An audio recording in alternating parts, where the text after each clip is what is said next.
News alert. Imagine a world where every financial transaction you make is monitored and controlled. This isn't a dystopian movie plot, it's a reality that's quietly unfolding. Central Bank Digital Currencies, or CBDCs, are being hailed as the future of money, promising efficiency and financial inclusion. But behind this shiny facade lies a darker truth: total surveillance and control over your financial life.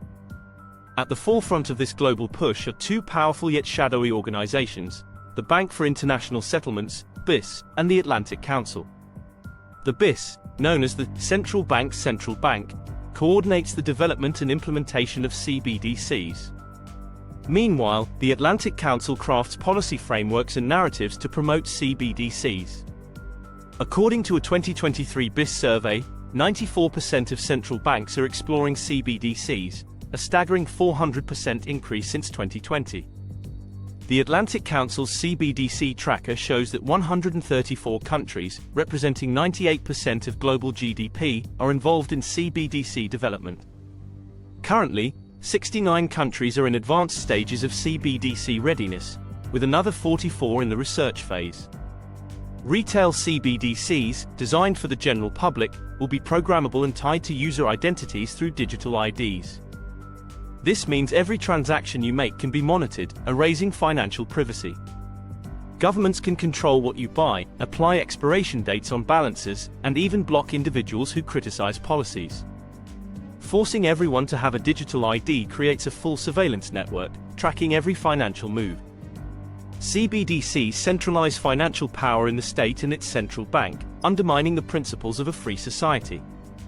Augustine Carstens, BIS general manager, admitted that CBDCs give central banks absolute control over financial transactions. Every major central bank, from the US Federal Reserve to the European Central Bank, is working on a CBDC. China's digital yuan is already in advanced pilot stages, while India's retail CBDC has 5 million users. The global plan is to link all national CBDCs into a tightly knit mesh, creating a global surveillance network. Initiatives like Project M-Bridge and Project Dunbar are already testing cross-border CBDC interoperability.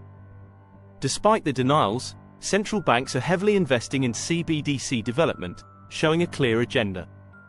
The BIS, with its secretive operations and diplomatic immunity, has been the guiding hand in this global push. The Atlantic Council, funded by government entities and big corporations, is another major player. The IMF and World Bank are also pushing CBDCs, producing numerous studies and hosting conferences on the topic. In the US, some Republicans are pushing back, introducing bills to prohibit the creation of a digital dollar without congressional approval. However, the Democrat-controlled Senate makes it unlikely these bills will pass. The push for CBDCs is driven by unelected elites and secretive institutions, aiming to centralize financial control. Retail CBDCs are the antithesis of investment gold and silver, which offer privacy and anonymity in transactions. Gold and silver have intrinsic value and have been used as money for thousands of years, unlike untested digital currencies.